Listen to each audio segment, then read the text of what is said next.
Actually, Frank, will you grab me a copy of these two, please? I didn't get them. Sure. Thank you.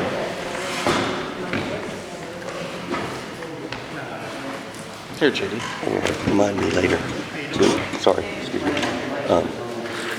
Ask you about a little medical question. You going all right? You feeling all right? Strong like bull. Went in to get my stuff checked and dropped my pants and got like, wow. I've heard that. Yeah, see? Sorry. This is yours. All right. This is mine. This is yours. This is mine. What are these things that come in? I'll find out later. Yep.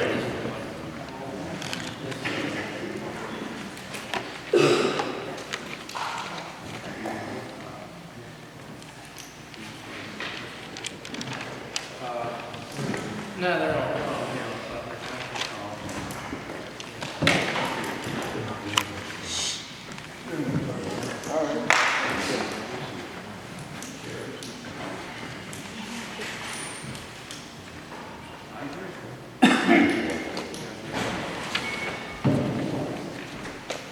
Call this meeting of the Baldwin Township Board of Supervisors to order. Pledge allegiance to the flag. Pledge allegiance to the flag of the United States of America and to the republic for which it stands, one nation, under God, indivisible, with liberty and justice for all.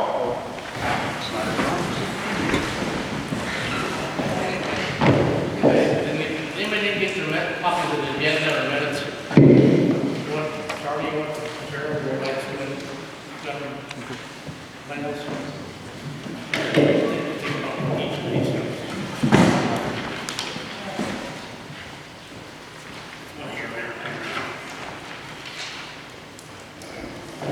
Secretary, roll call. Dave Healy, Here. Doug Teagarden, Yes. Zach Prescott.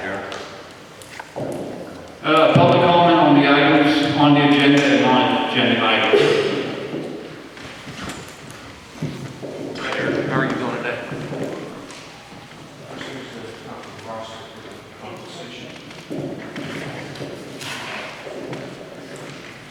How are you gentlemen this evening? Good. I'd like to talk to you a little bit about fire department finances tonight. And I know it seems like I show up and put my hand out and ask for money, and I do. But I'd like to talk to you first about some of the things that we do outside of our normal fundraising.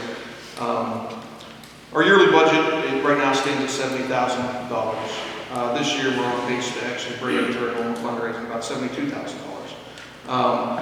That gets eat up pretty quick in fuel, insurances, maintenance, equipment that we need to purchase that we've used up, usable equipment and such. So it doesn't, there's not much room there at all for updating any of our equipment. So one of the things that we do is really rely on writing a lot of grants. And so I kind of wanted to give you an update about that. I don't know if you guys are aware how many grants we write and what we receive out of that. And so I went through and just looked at the last 9 years with the department. In that time, we've applied for 8 grants through the Pennsylvania Emergency Management Agency, which we have received all 8 of those grants. 7 of them were for debt reduction on loans we had for some of our apparatus. The one was for a 2009 engine. We received several for that. We paid that off we bought in 2009 with a 20-year loan that we borrowed $70,000 to assist us to pay for that. We paid that off in 2014. And then, as you know, rolled over and bought a new medic that year, and we borrowed $40,000 on that, and we'll have that paid off next year, actually. So through those debt reduction, and the 1 year, we've got a gear washer and dryer. Surprisingly, when you talk about a washer and dryer, you might think, $800,000. It was $13,000 for what we need, the extractor and the dryer to properly take care of equipment. But those 8 grants total $96,000 over the last 9 years. Since 2007, we've applied for 14 assistance to firefighter grants through FEMA. We have received 6 of those grants over the last 9 years. For self-contained breathing apparatus, our 2009 engine, emergency generator for the station. This year we received a grant for a rescue and for turnout gear, 2 separate grants, and communications equipment for the region. Those total received is $1,077,469 over the last 9 years. So, you know, I bring those numbers, you know, hopefully, I think you guys understand, but to make sure you understand that, you know, we work hard for what we bring in every year, and we absolutely seek money from outside of this community, and really have brought in nearly 3 times what our budget is here, you know, just in grants over these 9 years. Coming to that, obviously I put in for 2 grants this year through AFG, one $215,000 for a rescue truck. We were sitting on a 1994 chassis that needs replaced. We received that grant, and for new turnout gear for 22 of our members, we received that grant. When Congressman Murphy called me to congratulate me for receiving the grants, you know, I hadn't seen the notices yet, and I thanked him and said, well, I'd like to know which one we got. You know, I appreciate it. So we got both of them, and that's the first time he'd seen that. To his memory, he didn't recall 2008 when we got 2 that year also, but so that was good to know, good to hear. Currently, we're looking at, those grants have a 5% match, so we're looking at about $30,000 above our normal budget that we're going to have to come forth to meet 5%. But that $30,000 is going to give us $300,000 worth of equipment, so really can't complain much about that. I'm sorry, $15,000 above. As you know, we've been dealing with you guys and talking and planning and seeking funding and bids on getting a new building. For probably about 5 years now, we've got 10 pounds shoved into a 5-pound bag, and it's really not doable. So we've got several different plans and some different pricing, and we have decided on the building, what the building is going to be.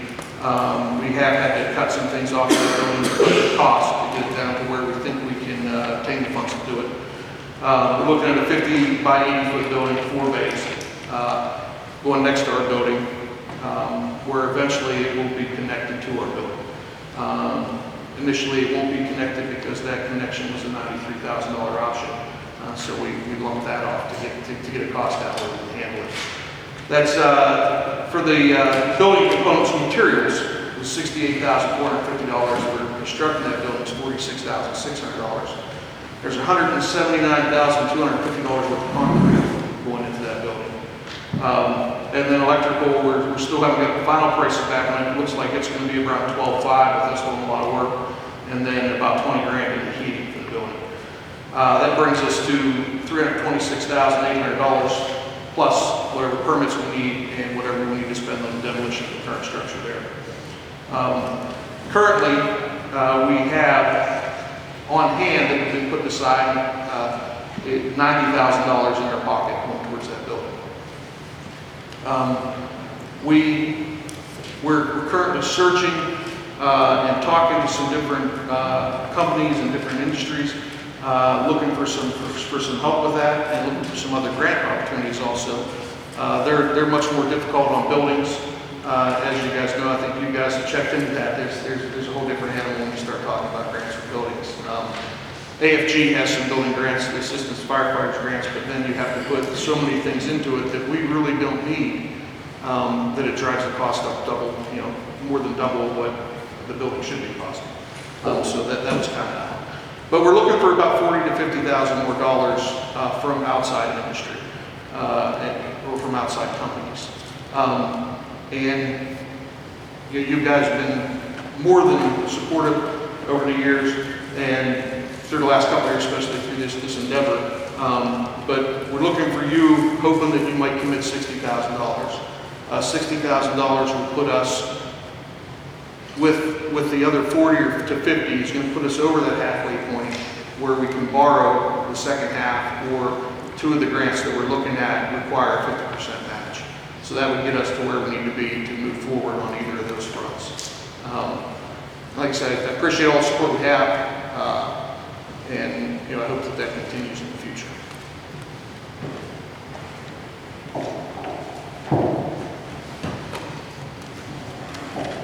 Any other public comment? I don't need that, I can speak up. I'd like to speak, I don't know, since you changed the format of the agenda, if I need to reserve time to speak later in the interest of time and taxpayers' money may be covered later in the solicitor's report or something. Is that all right? Comment section now, if something you want to comment on, you need to make comments now. Right, it was just. We don't have a comment period later in the meeting. This is a comment period. Well, you do on each item, correct? You can. Okay, Not what? under the new rules, no. What's that? Not under the new rules, we do not. I thought on each item. Only if it wasn't on the agenda, something, to bring up something that wasn't on the agenda. then we can talk. Okay, well, that's what I'm saying, it may be covered, I was just in interest in saving time. It may be Yeah, we bring covered up an in the item. solicitor's If we report. bring up an item that's not on the agenda, you'll have an opportunity. What's that? You have the opportunity to bring up an item that's not on the agenda. Does that make sense? If you bring up an item that is not on the agenda. you have to- Okay, well, I'm gonna get it covered, but if you guys are gonna cover it anyway, I don't need to now.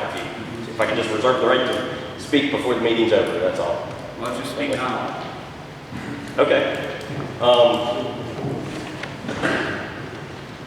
As everybody in here knows, it was in the paper, the court action for the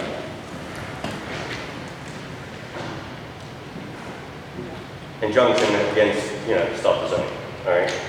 And there was a quote in there by Mr. Sweat, the solicitor, and to give him due respect, I was going to see if he addressed this prior to this. So, at any rate, he made a comment in the best interest of people and to save, don't quote me verbatim word for word, but to save the taxpayers' time and money, which I totally agree, okay? I apologize.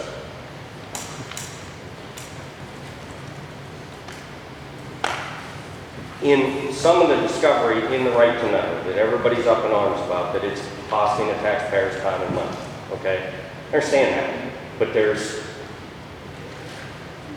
you don't get something for nothing, okay? There's been some inconsistencies that the discoveries in the right to know has brought out a lot of waste of taxpayers' money, okay? And Mr. Sweat, I know you gentlemen were not there, I was there, there was several of us there, was at that court hearing, and Mr. Sweat made the statement to the judge in interest of taxpayers' time and money, okay? That being said, I understand that you guys have an agreement with Mr. Sweat or Sweat Law Offices, and with Michael, what's his name? Cronin, who was hired as the right-to-know officer to take the load off of Tammy, which was great. You know what I mean? Take that liability and responsibility from her. Okay? But in this discovery, and stuff that came from the right to know and all the time and work and money that went into it, independent taxpayers' money, it has been discovered that you guys had an agreement with Mr. Sweat for an hourly rate of $135 an hour. Is that correct? Okay. But there's been several instances, multiple occasions, where he's been billing out at $185 an hour and even $285 an hour. And the township is being, I can just read this letter, but there's other stuff that I wanted to get across. It says, Dear Supervisors, enclosed, please find information indicating the Township Solicitor Gary Sweat is overcharging Donegal Township on a consistent basis. Mr. Sweat was appointed at $135 per hour, but his bills show him charging $185 and $285. Moreover, Mr. Sweat charges the township for meeting by the hour, but his bills charge more time than the meetings last. Included is at least one complete phantom charge where he billed for a telephone call with Tammy Ines, but Mrs. Ines never had that conversation.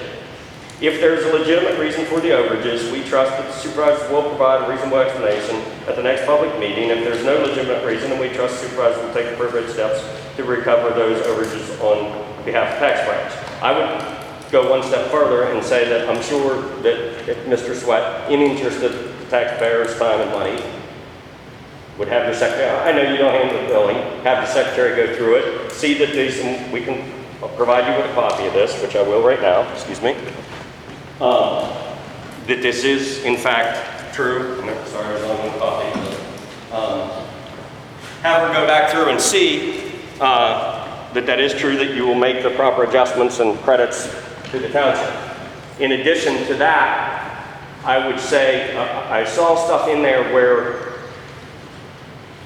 if Michael, the right to know officer, was hired on as the right to know officer at his attorney rate, not as a right to know officer rate, which if Tammy was at before and you make approximately $20 an hour, and if that's sort of the normal in the industry for a right to know officer, then that's what he should be paid if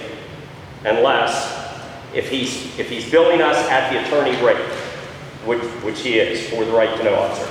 You guys made a motion and agreed to pay him $125 an hour, okay?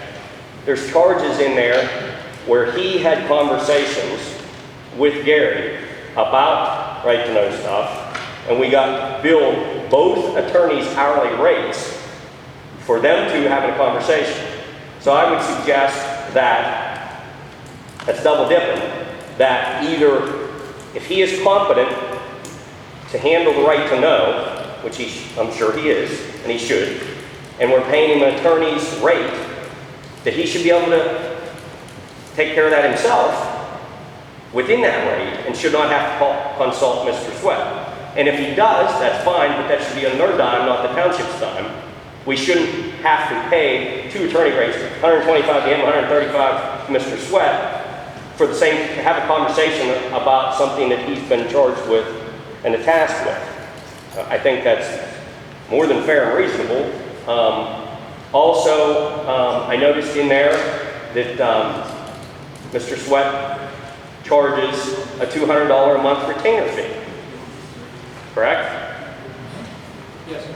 As I understand, correct me if I'm wrong, been wrong before, a retainer is just that, it's a retainer. Any work you do, the first $200 goes to the retainer.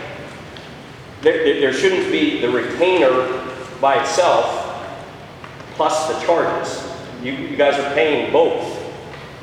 The $200 a month retainer on top of the monthly charges, which that shouldn't be. That's that first $200. As soon as there's $200 in billing, they should, wash out. Is that not correct?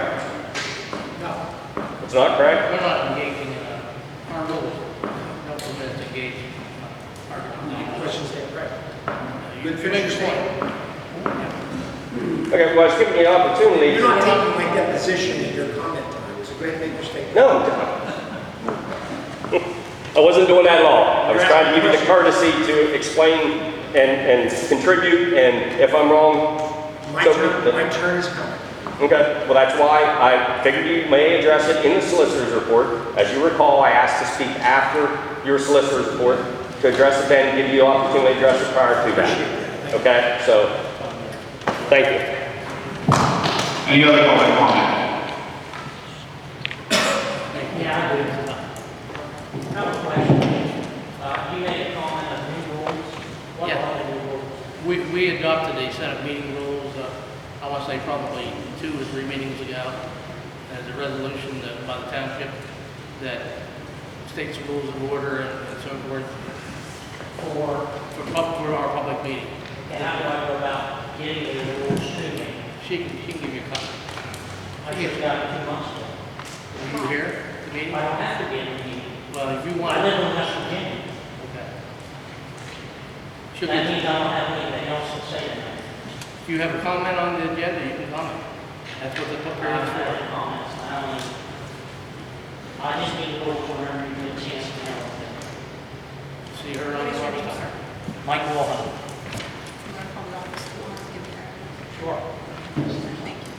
Any other public comment? Okay, Doug, you can discuss our special meeting, or private meeting that we had supposedly. Yeah, I'm made aware that Mrs. Croft likes to take pictures, not the first time. We found pictures of our private vehicles, I guess, were posted on Facebook, claiming that we had a meeting which was not advertised and not legal. I'm glad, maybe we can get rid of you tonight, Mr. Sweat, and we can hire her. Is that, will we do that?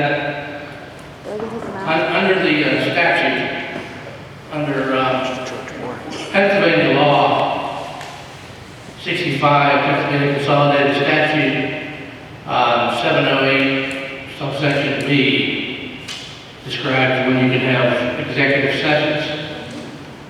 Chief of Police, do you recall us having a meeting on that date? And the question, I guess, was the September the 1st at 6 o'clock. Would you characterize that as a personnel meeting? Yes, sir. Would you think it would have been appropriate to have that as a public meeting? Yes. Therefore, under that statute, we are announcing, making an announcement as per the code, the first public meeting, following the executive session, making the announcement that we're holding, and that we held that meeting, and it was for the discussion of police personnel items.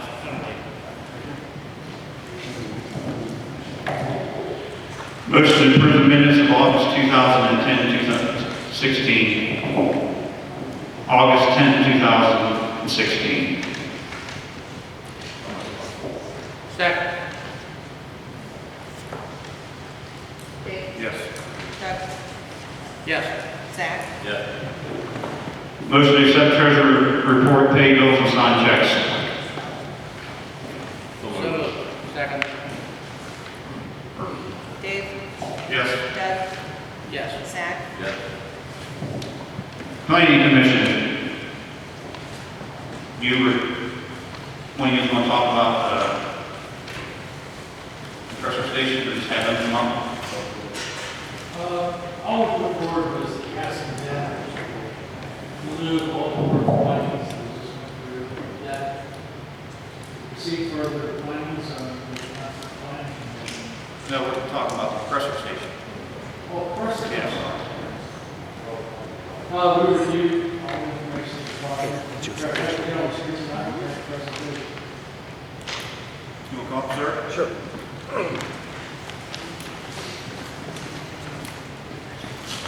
First of all, I want to thank the board and thank you all for allowing me to speak this evening.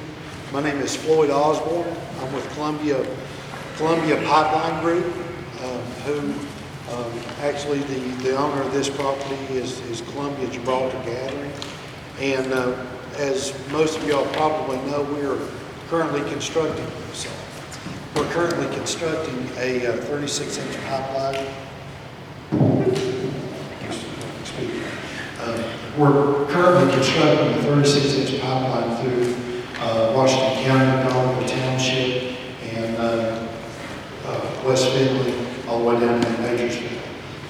Part of our project and the third and final stage is a meter station down in Majorsville and also a compressor station that we propose to install on the property that we purchased from Delashon, which is located off of Delashon Road. Not exactly sure of the mileage. I think it's 1.8 miles from Highway 40. Excuse me. This is the site. We propose to install two a little over 5,000 horsepower compressor systems on there, and with associated, we'll have one building. It's called a PRC, which is a power control building, power control room, excuse me. I got my homework done from last night.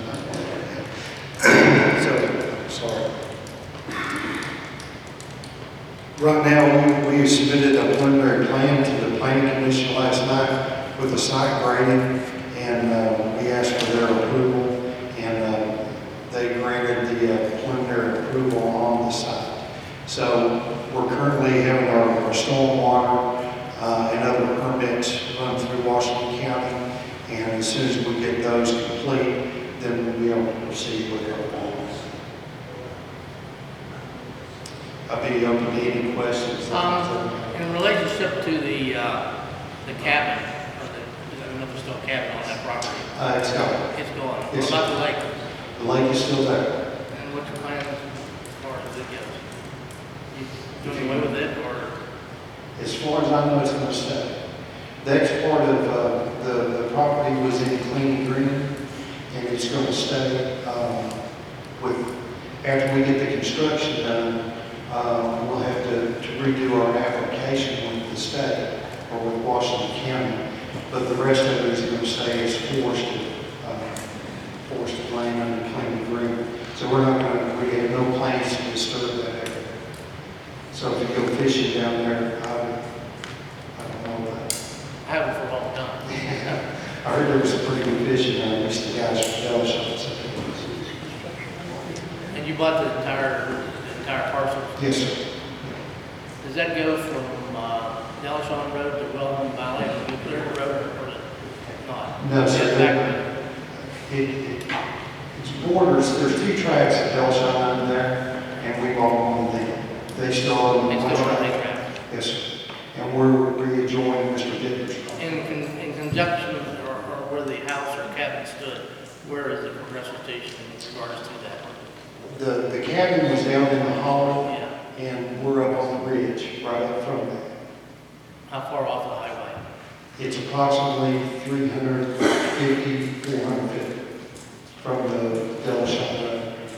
This right here shows the entrance road going in, and right here is Dellshine Road. This is the old road going to the cabin.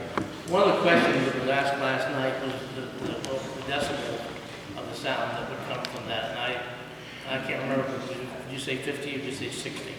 Actually, we did the study based on 60 decibels. That's kind of like a FERC standard. Well, I was reading in today's Observer, there was a story in one of the townships about a compressor station that had a standard of 50 decibels. We calculate that the sound level at the property line should be approximately 55 decibels. Now, your normal washer and dryer will run between 40 and 80 decibels. Yeah, how close to it would that be? That What's the measurement?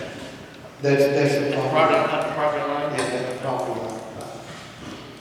And from there, it dissipates on out from there. So it should be no more than your average washer dryer. I read on the internet, and you read this too, that a quiet washing machine is around 50 decibels. How does it compare with a machine gun at a quarter mile? It would be a lot less. Just measured on that. Mr. Taylor, I believe the proposed oil and gas section of the zoning ordinance that's pending has a 60 decibel level. And also a requirement that if there are complaints or problems, that the developer would install buffers or Sound testing devices. I don't think there's any very close houses to that at all. The closest house is approximately 2,100 feet. Yeah. Every house around it, we're sandwiched in between Mr. Dittmer, Hoffman's property, and Mrs. Williams' tract.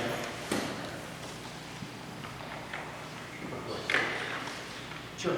And you may be able to answer this as well as you do, but a few months ago, there was a gentleman in here from, I think he was from Mark West. Is this the same compressor station that you're talking about? No. So Mark West lives in there. Well, they were range, but I remember them talking about a compressor station over off the Lions Road This is in the that same, area. this is the same station. Same people. We're not associated. You with were Mark West. here before, weren't you? Yes. Yeah, a couple months ago. Yeah. Yeah. Yeah, basically. It's not clear, that may mean there may be two of them there for two different companies. Not on this property. Okay. No. That's fine. I think you did pick a good location, because that's pretty isolated. We did the best we could. And no other questions? Thank you. We need that. To approve the preliminary site, like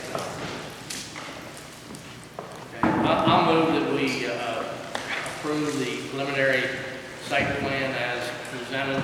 And you'll be back at some point with a more fun project somewhere down the road. We'll have a solidified set of plans, yeah, in the next month, a month and a half. Yes, sir. Second item, Yeah. I'm sorry. Dave, Yes. Doug, Yes. Zach. Yeah.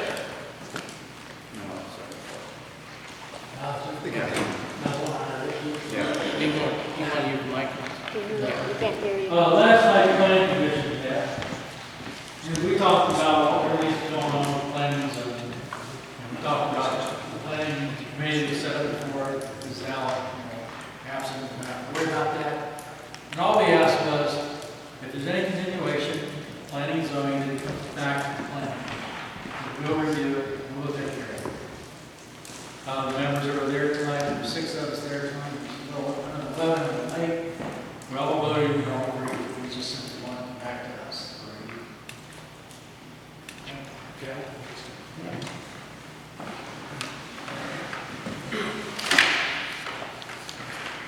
I just want to comment on a statement